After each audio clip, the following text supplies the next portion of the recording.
រៀងនិយាយថាមិនដែលបានជាប់ឡើយម្ដងធ្លាក់អើយកន្លងធ្លាក់ក្ដុកបើសិនបានខ្លាយទៅជាតារា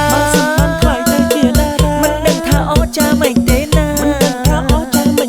ខំប្រឹងរកលុយជួយម៉ែយាយតាជួយដល់កុមារការងារមនុស្សធម៌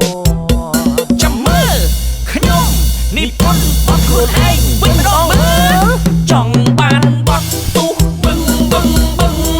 ចង់បានបត់ផ្ទុះបឹងចង់បានបត់ផ្ទុះបឹងចង់បានបត់ផ្ទុះបឹងមើលទៅផ្ទុះបត់ដឹកលោកគ្រូអត់ស្គាល់ណាទៅនឹងអូបើមិនផ្ទុះទេដាក់ហៅទៅមកទៅអញ្ចឹងយកហៅមួយទៅឆើតទៀតឆើតបបវាសនាខ្ពងខ្លាយជាតារាចម្រៀងជាងចប់ភ្លាមទៅលើកធុងបាំងទទួលអាហ្វែអ្នកចំហៀងអងកេងឡើងឆាងលេងសែងសុំពួយមកអងដៃ